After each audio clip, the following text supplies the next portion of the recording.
Hi there, this is Steve Spurrier. You can join University of Florida Hall of Famer Shane Matthews and also the two-time SEC Player of the Year every weekday as he brings you all you need to know about the Florida Gators, including news, analysis, opinions, and some of the biggest names in sports.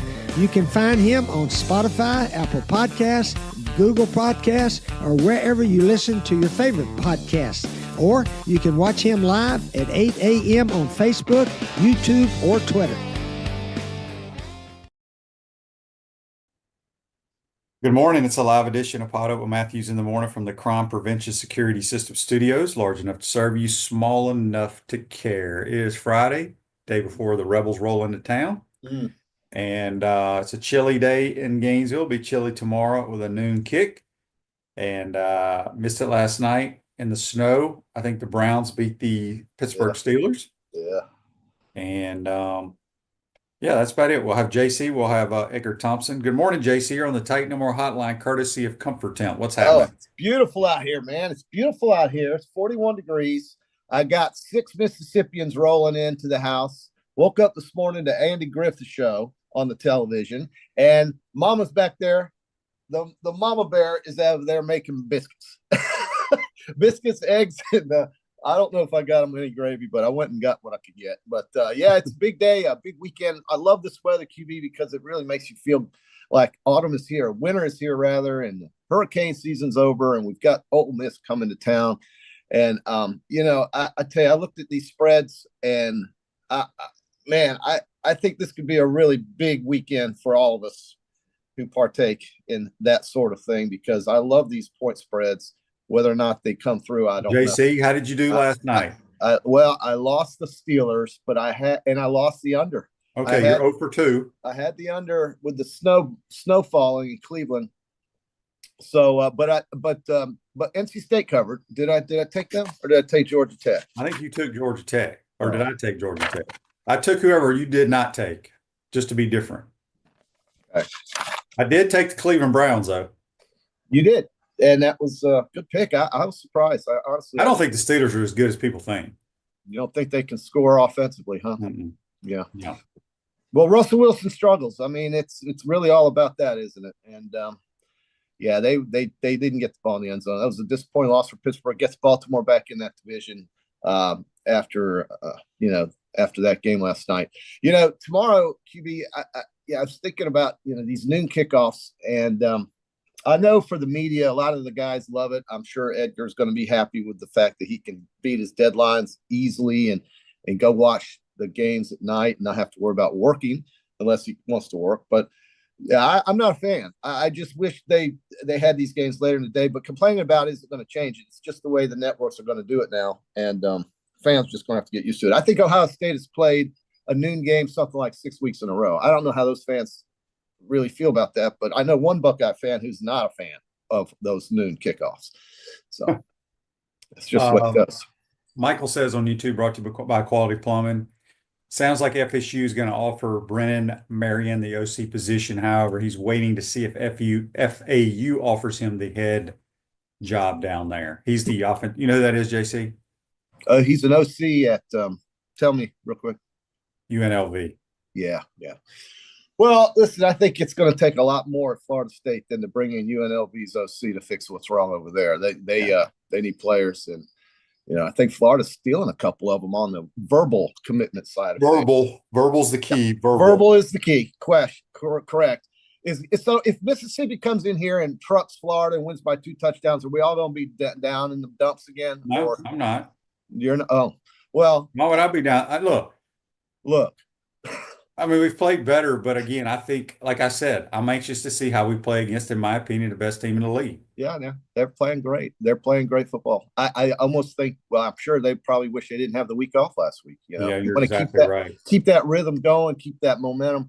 I don't know. This is the guy that's coming in here that a lot of people thought would be potentially the next coach here at Florida. We obviously know that's not going to happen today. So I'm really curious to see how this game turns out. This one's really got me thinking. And I know Florida's banged up on the defensive end, but boy, last week that didn't seem to hurt them, even though they were on the field for 42 minutes against LSU. Text on the Titan More text line says, Shane, last game I was at was the Tennessee game last year. Swamp was rocking. I'll be there tomorrow. Never been That's to a right. noon game. Do you think the Swamp will be ready to go? Oh, Will not have the same atmosphere. Nobody will convince me of that. I Not at agree. noon. I agree. These kids don't wake up uh, at noon. Well, maybe tonight, they'll all go home and go to bed early and get up ready to roll. Well, But I mean, I'm not just talking about the kids. The whole fan base, JC. It's hard. It's hard for the people that come. Again, it's where I crack up when the Gators play Virginia in like St. Petersburg for a basketball game. right. And the announcers are like, "There's a great crowd here that traveled down from Gainesville."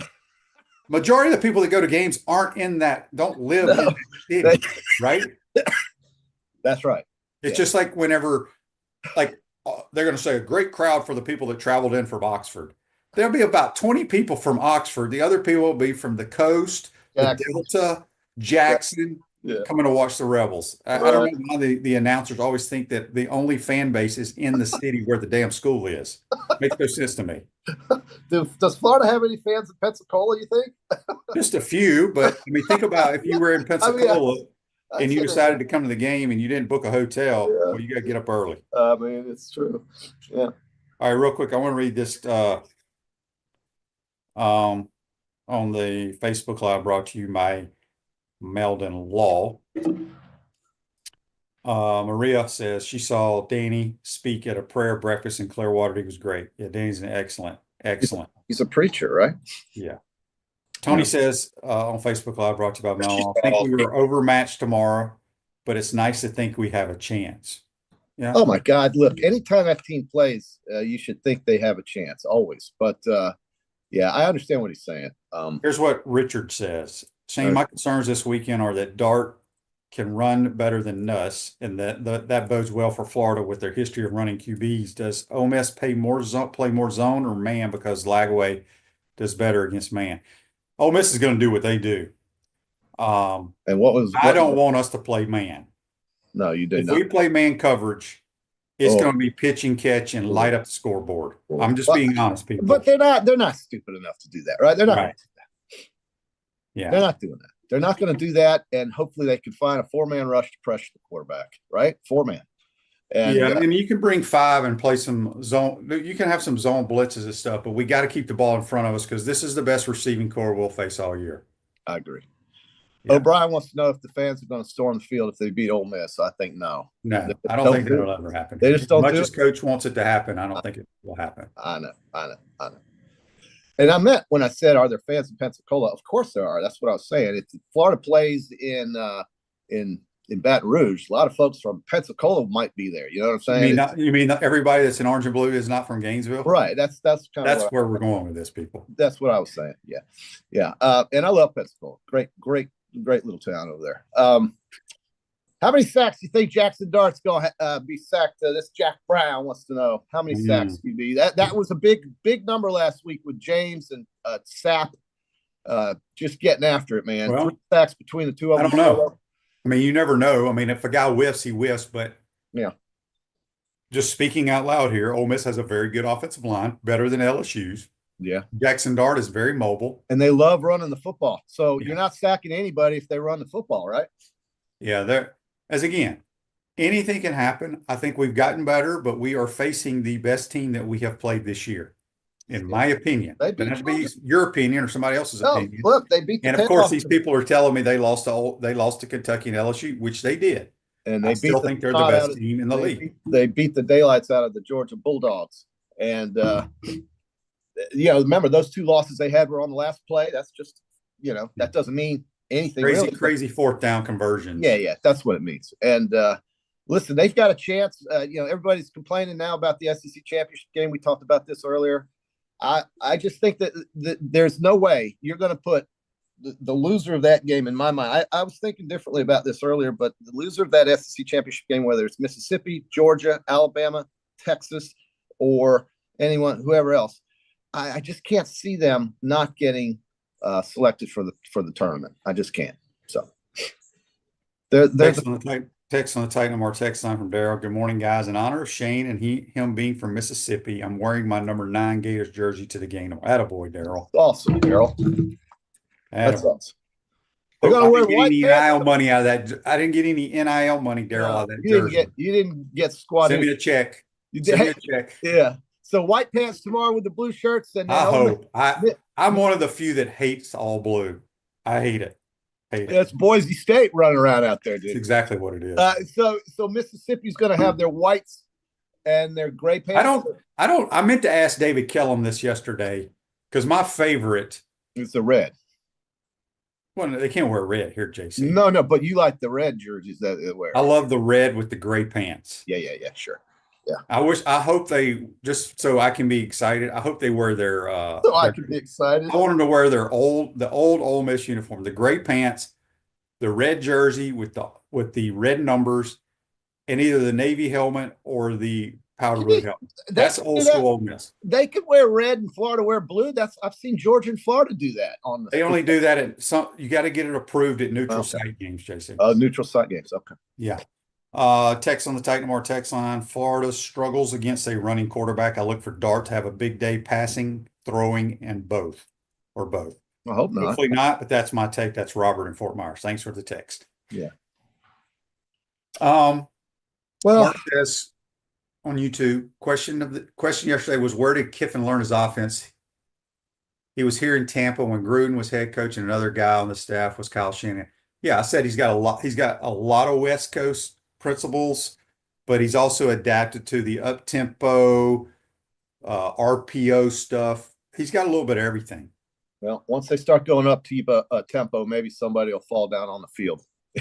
That's going to happen. He hates that. He hates that so much. I just want to see him lose his mind on the sideline when Shamar James collapses on the field because Mississippi. I'm telling you, Ole Miss is going to have some guys go down. Oh, yeah. Florida's going to try to up tempo. You think, right? Tony already told me that Ole Miss is going all white with the powder blue helmets. Yeah, they wore the white helmets. The powder blue helmets. Yeah. Okay, that's a good look. Wes says the blue pants and the white jersey, the best looking uniforms in the country. I disagree. I'm not a color. I don't like colored pants for the Gators. Never have. Never have. Have to get used to the white tops and the orange pants. Remember those? I don't like that either. I don't either. But they did win a national title against Florida State in those jerseys. They sure did, JC. They sure did. Electronics World, integration and design specialist for smart home automation and entertainment, affordable local installation service and support at electronicsworld.net. We got JC here. We're getting ready to do our Peachland Dental picks. Gator Nation's choice for industry in Port Charlotte and surrounding areas. Okay, before we do that, Peachland Dental, J&J Trucking wants to know, how much do you think the $20 million the school gets? The school's not getting $20 million. They've got to fork out $20 million. No, every school is going to have 20. They're getting 20 million. I don't know where it comes from. No, they have to pay that. That's right. But every school is getting the same amount. I think it's all through TV. I misunderstood the whole thing. I thought they had. I'm pretty sure somebody. Well, I don't follow it because I don't care. But people on here will tell us. Well, Edgar will tell you, right? But this is a big deal because this is why you're seeing Tennessee raise prices and people losing their minds. Because you can have more than 20. You can have more than 20, JC. No, that's just an average. That's just the school average. That's all they're saying is it's 20 to 22 million that they have to pay out. And yes, they get their TV package money, but they still have to pay that out instead of keep it for other things. And so, I think that's the House settlement. So some guy named House won. So did you see LSU lose the number one quarterback in America to Michigan? $10 million deal. $10 million kind of goes a long way, QB. And when I heard you talking with Brent Beard yesterday about how the average quarterback's going to get something like $4 million on average to play college football, then there better be some contractual obligations, my man, because that is the most outrageously ridiculous thing I've ever heard. A quarterback getting $4 million to play college football. What the hell are we talking about here? That's asinine. That's crazy. Madness is what I call it. So Josh in Mississippi says, gentlemen, this is the Titan and Mar text line, by the way. I got my call for my prostate blood work from the Man Cave Health event last Saturday at the Swamp. All right. I'm good to go. Thanks for advertising this event. Yeah. I got mine too. What's your PSA? PSA got. They don't tell you all that, JC. They just say you're good to go. Well, what they're looking at is that PSA specific antigen test, and if it's under 3, you're good to go. If it's above 4, keep an eye on it. It's really high. There was a ton of people getting free testing, so it was a great. That's a great thing, man. That's a great job service. by Man Cave Health. A great job by you guys, for us, I guess you, for promoting that. It's a big thing for men, especially as they hit 50, like you have. So, yeah.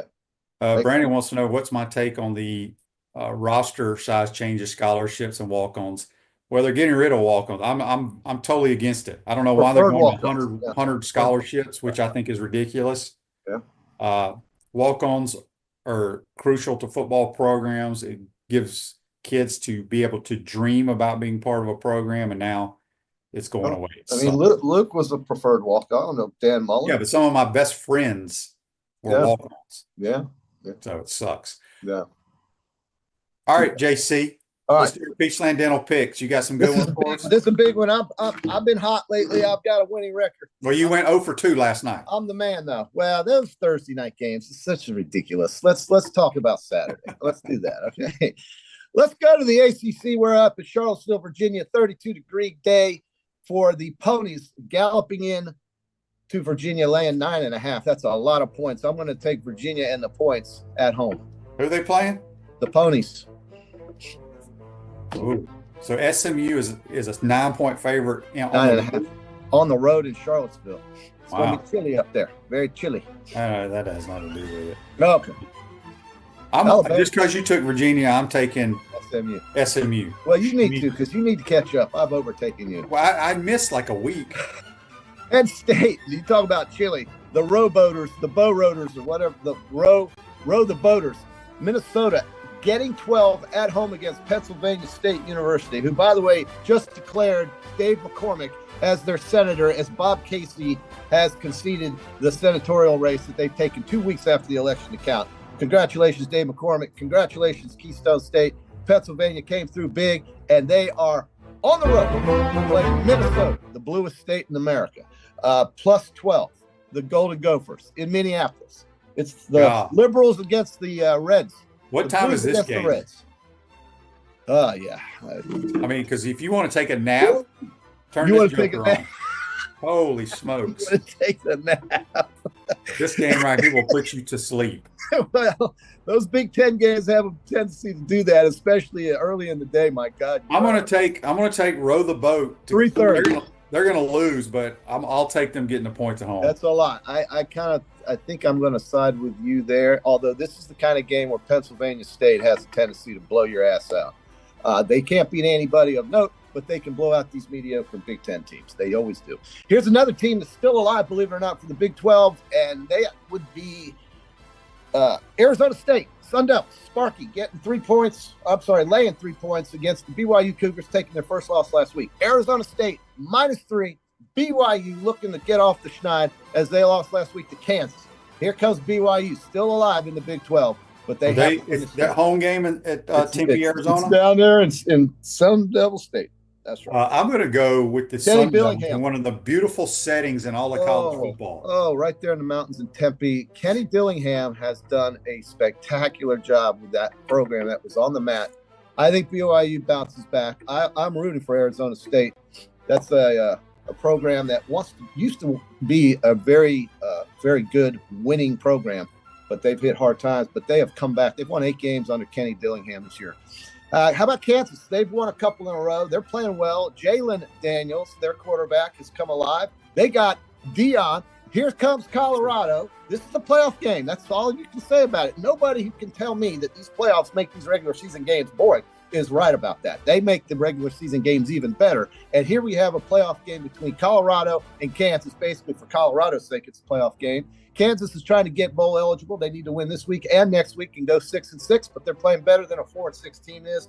They are hot. They've won 2. They're getting 3. This game is in Arrowhead Stadium because they're redoing the stadium at Kansas, which has been long overdue, and get that track out of the stadium, right?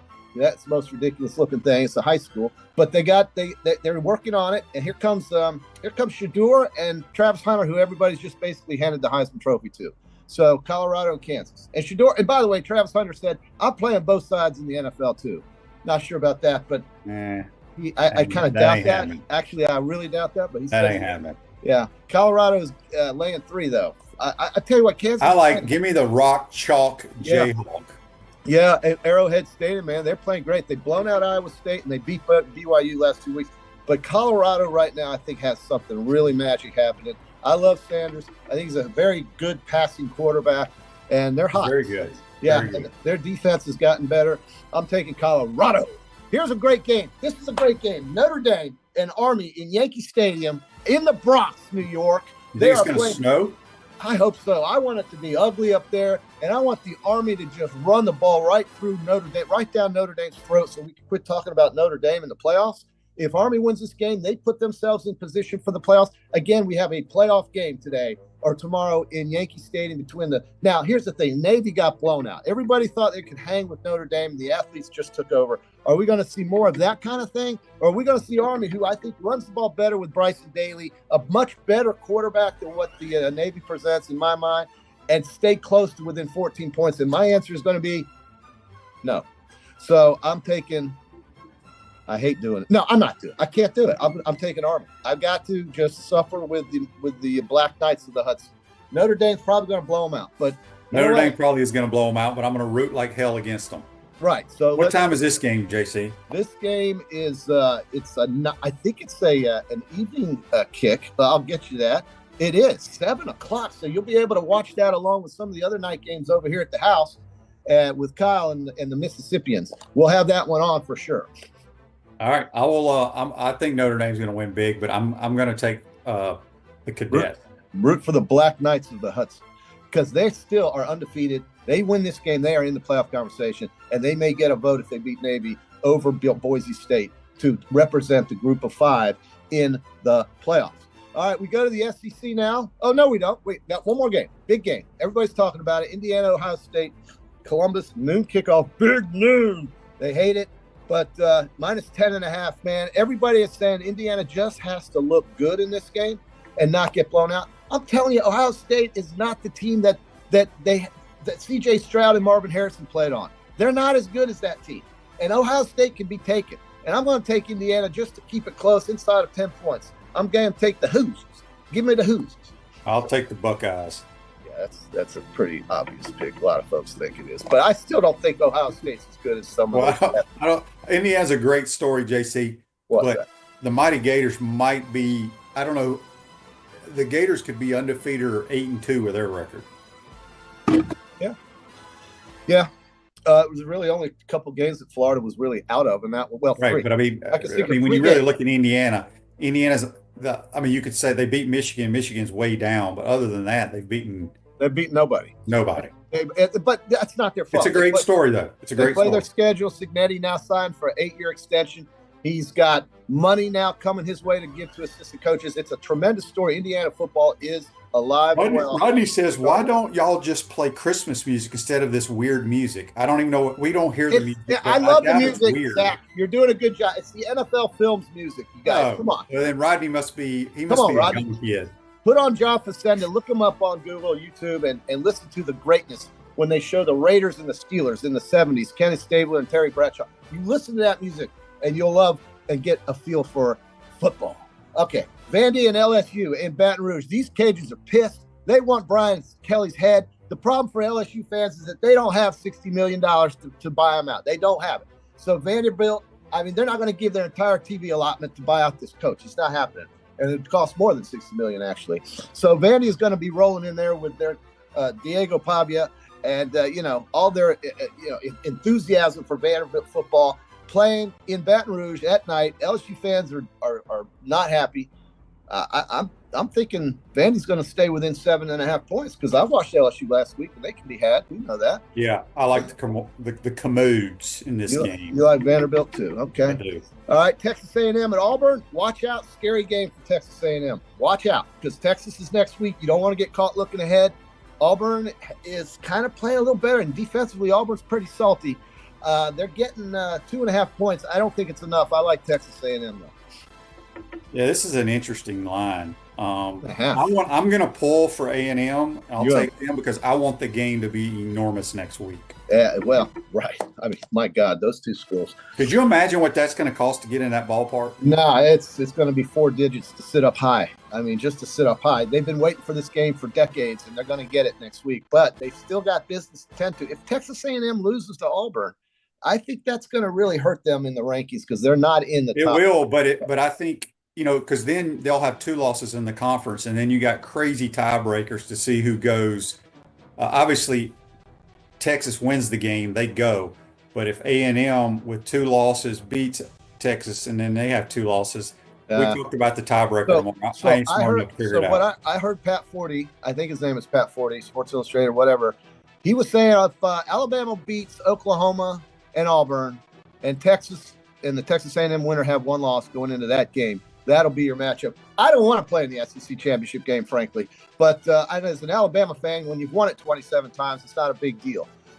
Okay, Alabama then, speaking of them, playing Oklahoma. Oklahoma 13.5-point underdogs. They are struggled all year. They're 5-5. They need a win to get to bowl eligibility. Brent Venables has gone through a lot here this year. It's been a hard year for him on and off the field. Alabama coming in with a little momentum. I think Milroe is the guy that gets them to the promised land, and I'm going to take them laying the 13.5. I'm going to take OU. Yeah. Because I think Bama's going to win the game, JC, but they're looking forward to the Iron Bowl. Sure. Understood. Missouri, Mississippi State, 7.5. And now what all the so-called experts always say, this is a look-ahead game. That's right. Well, you were a player. Did you guys ever look ahead? Not if you're going to play freaking Oklahoma, you're not. But I just said that because it sounded good. Yeah. Missouri and Mississippi State, 7.5. I think Missouri will roll. This is in Stark Vegas? Yes. Be about 40. Missouri, is Brady Cook playing? That's the whole thing. I didn't know he was going to play last week. Right. So of course he played. If he plays, I think it's going to be an exciting game. And let me tell you something. Yeah. Go ahead. I'm going to take Mississippi State plus the 7.5. Huh? Yeah. Well, that'd be a big upset. I just can't see them scoring on Missouri, but maybe they will. Kentucky and Texas, 20 points. Will Texas look ahead to next week and not pay attention to Kentucky? Physical game, I think. You can get beat up in a. Yeah, this is another game where Texas is going to win the game. 20 though. Ooh, I think they'll. Give me the Wildcats losing by 17. Good pick. I think that's probably a winner, but I'm taking the Horns. I think they're on a roll. And then Mississippi and Florida. Listen, you're giving me 12 points in the swamp. This team has beaten. Is it 12? It's 12. This team has beaten the last 3 teams they played in this building by 50 or more points.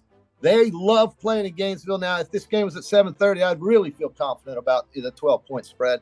But as you said, everything that Mississippi's doing has been good. But listen, they handled South Carolina like it was no one's business. They handled it. If that Mississippi team shows up, they'll cover. But I'm going to say that Florida stays within the 12, and we'll see what happens. Yeah, it started at 9. It's already up to 12. So everybody's on Mississippi. On the Black Bears. Everybody's on Sharks. Everybody's on. They love Rebs. They love. Yeah, it should be a great. Like I said, it's that Georgia game did. Coach Spurrier called me yesterday. He's like, "All right, Coach here. What years your dad play at Ole Miss?"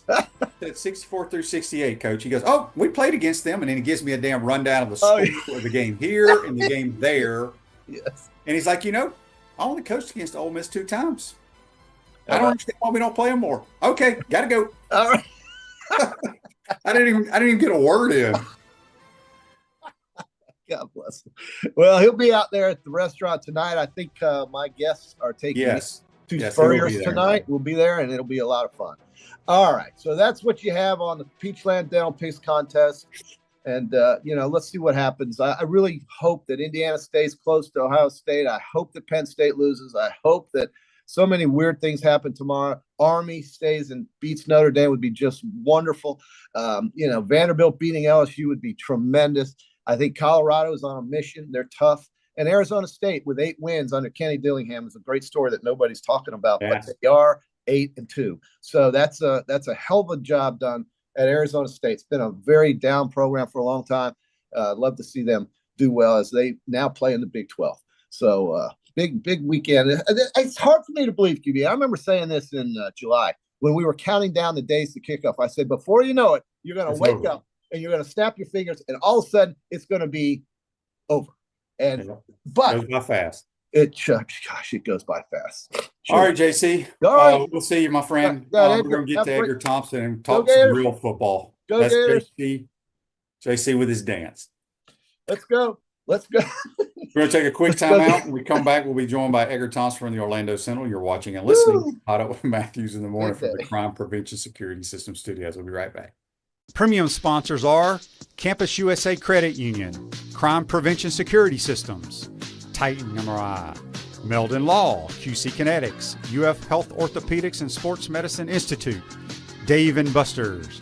Gridiron sponsors are Florida Cracker Kitchen, Comfort Temp, Peachland Dental, Ruse Ogre State Farm, Tropical Smoothie Cafe, Cogent Bank, UF Bookstores, Florida Victorious, Quality Plumbing, Silverback Concrete, Electronics World, Miapa Latin Cafe, 84 Lumber, Baker's Sporting Goods, Big Mills Cheesesteaks, Celebrate Primary Care, Dowling Signs, Gator Dominoes, Ironwood Golf Course, Okido America, Gator Bait Media, Bishop's Barbecue, Los Linderos Tequila, Sunshine Holiday Lights, MG&A Wealth, Nest and Wow. Watch and listen to us live on Facebook and YouTube. Listen to the podcast whenever on Apple or Google Podcasts, Spotify, or wherever you listen to your favorite podcast. Remember to like, follow, and subscribe so you don't miss an episode. To become a sponsor, call my man Freddie at 352-284-3733. After serving over 100 families over the past several years, we're super excited to kick off the holiday season. I'm Dylan. I'm Garrett. And we're Sunshine Holiday Lights. We all know how stressful it can be to decorate your home during the holidays. Our services include installation of all material, maintenance, takedown, and storage of the material throughout the year. If you want to spend more time with your family this year, give Sunshine Holiday Lights a call.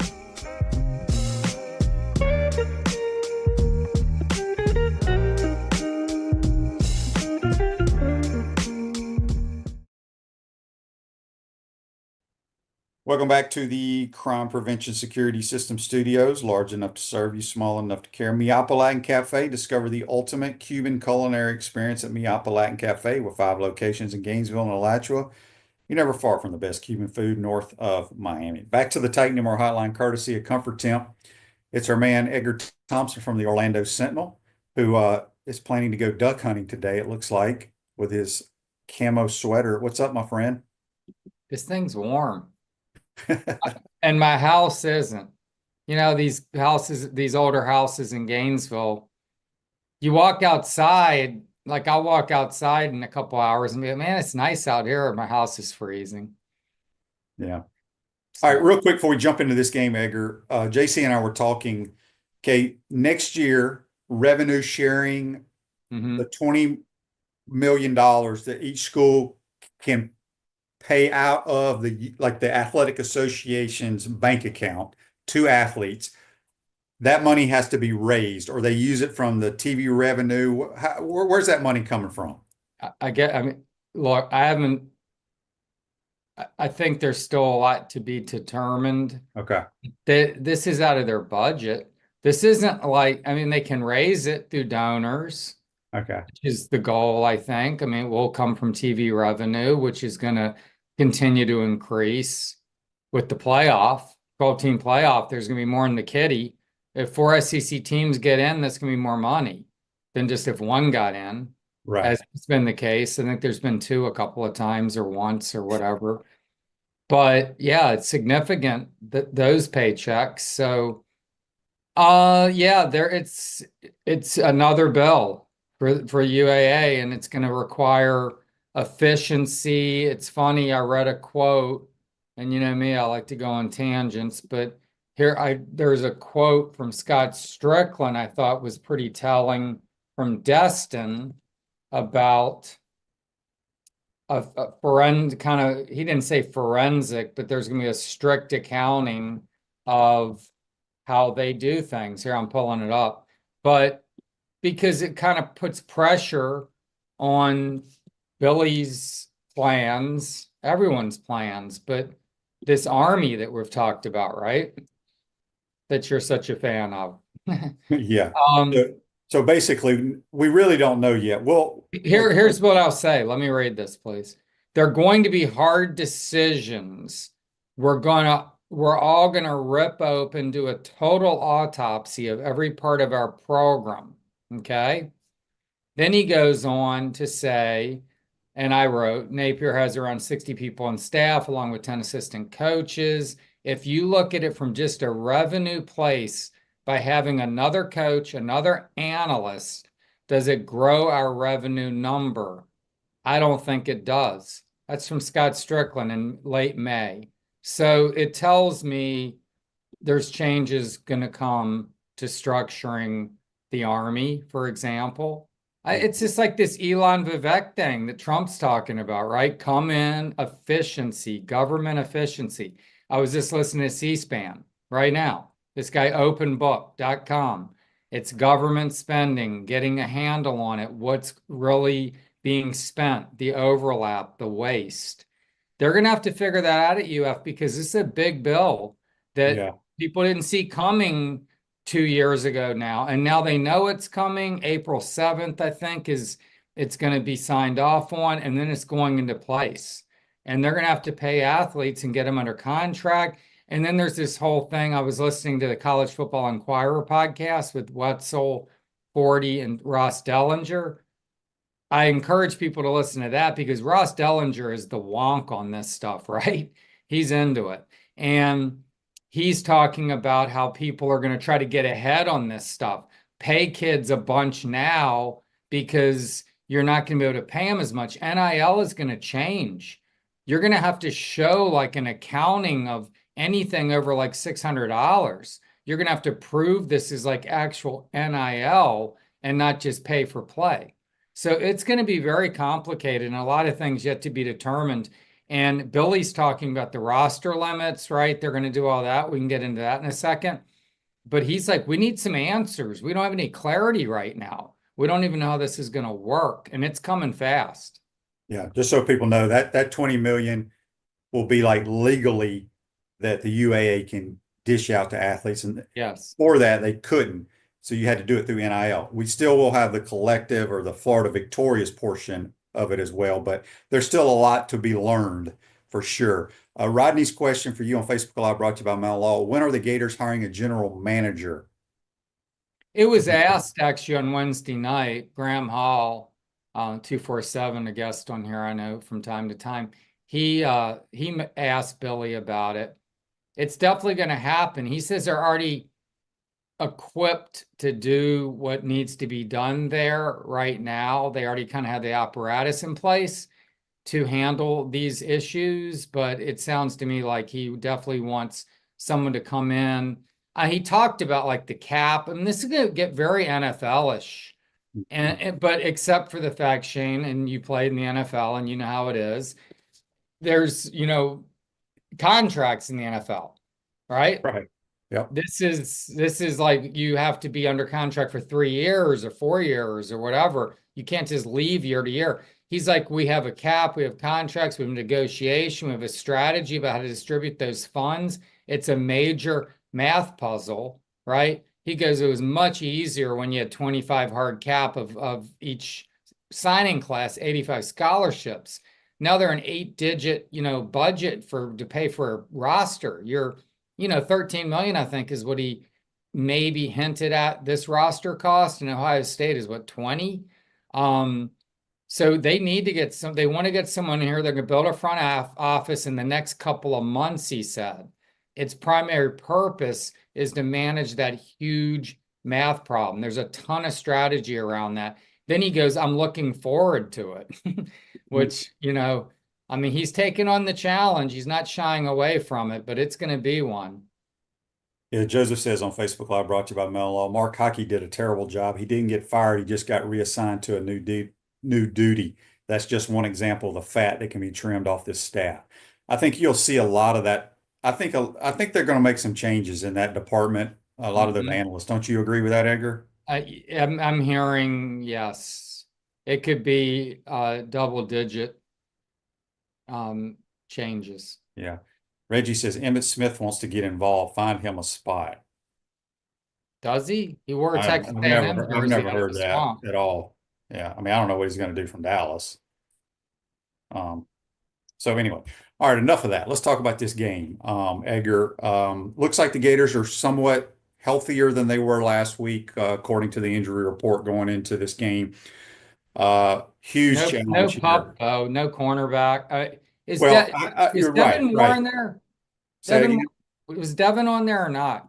I'm Devin forgetting. Moore was, I forgot. I thought he was I out for got the it. I year. got it right here. Let me look because that's the He- one I'm thinking about. Because these receivers, they're deep. Yeah, Devin Moore's out, so they're Yeah, going to I think still he's be out for the pretty year. thin. They're thin So, at corner. so we're going to have to play zone, in my opinion. If we play man coverage, it's going to be a disaster because you can't cover these guys. There's a lot of them. So, I've said all week long that I feel like Ole Miss is the most complete team that we've played all year. I'm excited about this game because we have a great opportunity ahead of us and to really see, everybody's talked about how this team has gotten better, which I do agree, but have we really taken a step to play against the big boys in the conference? You know what I mean?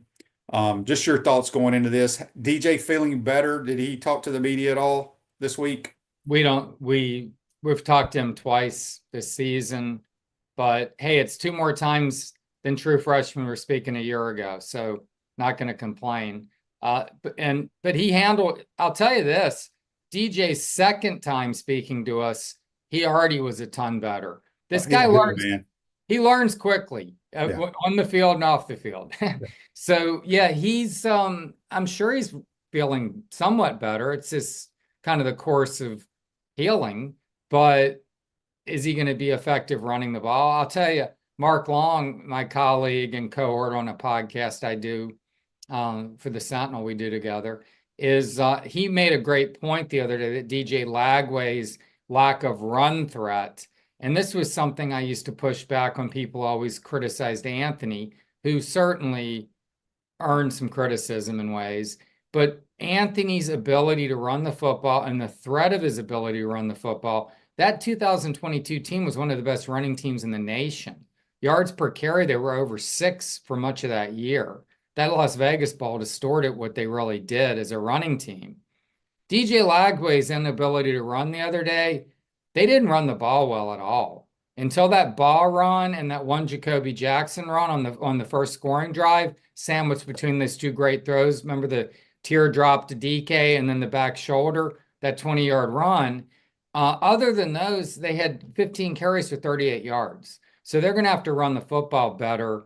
And I don't know if DJ's inability to run the football, kind of curtails that a bit. But yeah, I'm sure he's feeling a little bit better. But the tough assignment. And I totally agree with you that this is a golden opportunity. I mean, Billy, they kind of salvaged the season the other day, I feel, because they're going to beat FSU. FSU's terrible, right? FSU, you called it before the season. I mean, I didn't think it would be this bad. They're last in the nation in scoring. They average 13 points a game. They still have not scored 21 points. They're the only team in the world that has not scored 21 God. points. I had no idea. Yeah, I'm talking every level of football in college, Edgar. They're the only team that has not scored 21. Now, they'll get it probably, you would think, against Charleston Southern, right? But yes, they have not scored 21 yet this year. Well, Charleston Southern's 1-10. I mean, that's going to be the biggest pillow fight in the country. It's going to be horrible. But so you got to figure Florida's going to win that. So they're going to get a bowl bid, and that's nice and all that. And it sounds like the Gator Bowl could be the game. For the Gators? Yes. Interesting. Mark was breaking that down in our podcast yesterday. He's pretty insightful on that because he's got the Jacksonville footprint. Because he covers all the Jags and has that would be a hell of a lot better than Birmingham. Oh, trust me.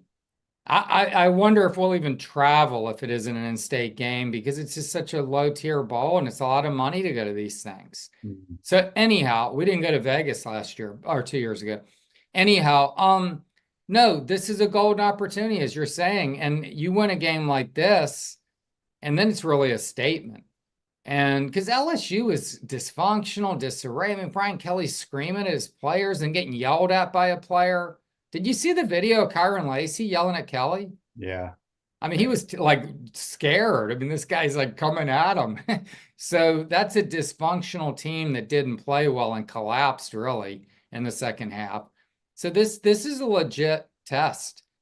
But Lane Kiffin, he lost to Kentucky, and they did lose to LSU, which was, I think they're playing better then. It was at LSU, but they're not unbeatable. But they're going to have to keep those guys at bay on the defensive front, man.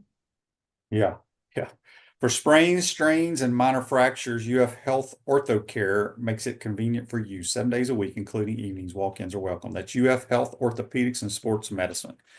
We got our man Edgar Thompson here on the Titan More Hotline, courtesy of Comfort Temp.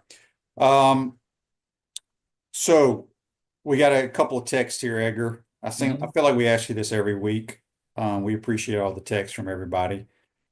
This is from Joshua in Memphis, Tennessee. He says, Edgar, what are you hearing about offensive coordinator next year? It sounds like they're going to get one.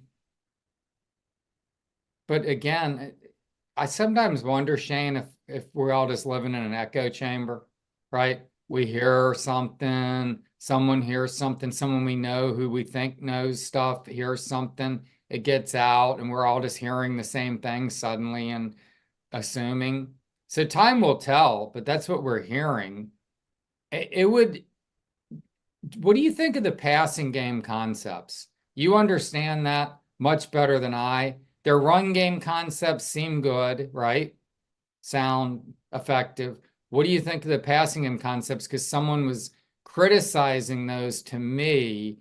And if they can get someone here to improve that aspect with a guy who can throw the football like DJ Lagway, it seems like a good move. Well, I mean, they do some good stuff, and there's some stuff that I kind of scratch my head.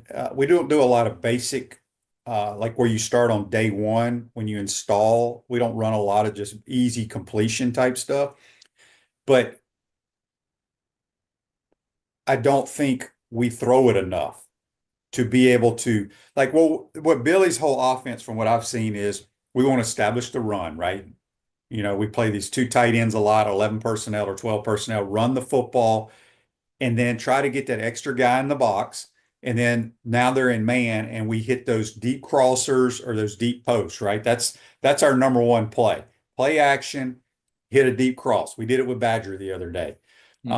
We just don't come back, just drop back, throw a 12-yard curl flat combination. We don't come back and drop and throw a dig with a shallow in front of it. Just basic stuff. They have it. I just don't think it's part of their plan or what they want to do. You know what I'm saying? It's more they rather, and again, this is just, I don't sit in meetings. I don't study their playbook, just watching the games and calling games. We rather scheme up runs and scheme up passes, in my opinion. Everything is based off the run game. It seems that's all I look at during the game, Edgar, is the secondary. I could care less about their front, because that's just how I was taught, right? That's what we always thought. Coach Spurrier, we always looked at the back end. How can we attack the back end? The fastest way to score is through the air, right? But yeah, we don't throw curl flat. We don't throw smash concept, which was the hitch in the corner. We throw it every now and then, but not a lot. But we just don't, we're not a throwing football team. So it's almost like we want to run the football, and then bam, hit them with a deep ball, which there's nothing wrong with that. It's just not my philosophy. Does that change with the talent like DJ? And is that why you do get an offensive coordinator? Maybe this isn't even so much like, oh yeah, Billy can't call plays, or he doesn't have a sense for it. He doesn't seem to have the feel sometimes for, we've talked about this. We don't need to debate it, but forget all that. Is it to get someone else? Is it to get someone in here to like, who's good at that we're talking about? Because you do have a guy who seems to maybe be a transcendent talent throwing the football. Yeah, and like I said, he throws the deep ball really well. I do think he struggles in the 5 to 15-yard areas because there's a lot of bodies, right? I'm not saying the speed of the game is too fast for him, and it will slow down. He was playing high school football last year, right? But I've always said, and will always say it, and nobody will ever change my mind, the easiest and safest throws in football are down the field. You don't have to think. But when you're dropping back and you're looking here, and then it's just so much commotion. You got to find passing lanes. You don't see the backside linebacker, or you don't see a safety. That's why he struggled with those. Nothing wrong with it, right? He's young. He may get better, he may not, but he does what he does well. Just call what he does well right now, right? So I don't know if an offensive coordinator solves that problem or not. It just depends on if, is the offensive coordinator, whoever they hire, going to be able to run his offense, or is it going to be Billy's offense, have to learn his terminology? And then are they still going to be a running type football team? Because again, Edgar, we are getting ready to have played 3 years and we have yet to run 4 wides or 5 wides in modern day football. I just don't understand that. No, I know that you can't do it in your just do it in your 2-minute drive. I just want it one time. I might fall out of the press box. Maybe that's what's coming, because you see what you have with this kid. Now you're gonna have to get some receivers. I don't care. Like Edgar and DK are gonna be huge losses. They're huge. I think people don't realize how good they are and how much they help the quarterback. Those guys are studs. But just because you run out there with 5 dudes listed as wide receivers in your program, they don't all have to be superstars. I always say your receiving corps should look like your starting 5 in basketball. You need a guy with length. You need a shifty guy like Tank Hawkins. You need a Mizell guy who can just flat out run. You need all different body types, and just call plays at what they do well. It would be fun. Trust me, it would be a lot of fun to line up with 4 or 5 wides out there. What do you think of Lagway's? How many different throws do you think he makes really well? He's great at that one high. I mean, he gets rid of that ball quickly. That one where he does that little Dan Fouts-y kind of teardrop. Remember how Fouts used to throw that thing with that big touch all day? He's good on that. He's really good throwing the ball deep because he understands trajectory. Sometimes when you throw the ball deep, you put a lot of air under it. And then there's other times when you back shoulder him, which is more of a line drive type throw, which he threw to Badger on the first touchdown last week. He threw the slot fade to DK on the other team's sideline going to the north end zone. It's just a drop shot. He understands that trajectory and how to take pace off the football. And like I said, not that he can't do the intermediate stuff. No, right he's now. not. Doesn't look as good at it. No, sure. I mean, his completion percentage is terrible down there, and he's thrown into a lot of coverage. Just don't even call him. To hell with it. Just don't call him. Right. But he's a unique talent that, as I said on some show, the good Lord blessed him with throwing the football. There's some people that can work their ass off when they start at 10 years old to be a quarterback and train and do this, do that. And you just don't have it, right? And then there's some people that wake up and they're 5 years old and they pick up a ball and they throw it. Just like my son. When he picked up a ball or a toy as a young kid, he had a natural throwing motion. Some people have it, some people don't. DJ does. Well, yeah, I think he's pretty incredible. But do you think his footwork's improving? Because I know that is a concern. He throws a lot of off-platform throws, which these new modern quarterback coaches, the personal coaches they have, they teach that stuff because they watch Pat Mahomes and Josh Allen, which is great. But you don't need to do that when you have a clean pocket, right? There's a couple of throws. We were going towards the south end zone. It was the one throw he threw to Badger. It was man coverage. It was kind of about a 40-yard go route, 35-yard go route. People thought it should have been pass interference. I don't know if you remember, they kind of grabbed Badger's arm. I do. DJ hurried that throw and threw off his back foot. If he just takes a nice little hitch step, gets his feet underneath him, he could have made a better throw. But that's all about his feet, right? And he'll get better. He's probably trying to get that ball out so he doesn't get hit or take a sack. But his footwork could be better, in my opinion. But he's a freak athlete and can release the football at unique angles and off his front foot, things like that. So it's he'll get better the more he plays. He started less than 10 quarters still. No, I mean, it's like I said, do what he does. First of all, he's got a tremendous football IQ, right? It's not like they got this the playbook dumbed down. They don't. He's in complete control, but tomorrow, I would just run your offense and let him take multiple deep shots, whether they're on corner routes, crossers, post, or whatever. Be careful with the underneath stuff. That's all I would do. They got to keep the pocket clean because this team, as we said, can get after run you. out of time. These guys are relentless. Yes. It's going they to be are an very interesting dynamic with Princely here on senior day, good. Yeah. right? And then you got Lane Kiffin coming here. Everyone wants to replace Billy. I mean, like I wrote a story Monday, like, you know, one-time hope for guy who people wanted and expected to replace him. And people are hitting me on Twitter going, we still want him. Yeah. So Yeah. if they come in there tomorrow, if they come in tomorrow and walk out a 20-point winner or something dominant, it's not going to be, there'll be a lot of noise. Yeah, but even, you know, I never look at coaches that I like or I would like coaching my team. If they lose a game, it doesn't matter to me. I look at I'm saying if Billy loses by No, I hear what you're saying, but you know, it's like people, well, Lane lost to Kentucky, or you know, Coach X lost to Kentucky, or lost this. I don't care who they lost to. I look at their body of work over years and years and years. So, Edgar, good stuff as always. You're back on Twitter, same handle. I am OS Gators, but I tell you, I'm already getting hammered again because we started this like robot thing, just putting bylines on the because I don't want to post my stories so the robot does it. Well, Bianchi wrote some column the other day that Gator fans are happy being 5-5. And people just read the headlines. The story basically said he went to a quarterback club meeting and people were really happy after that LSU win.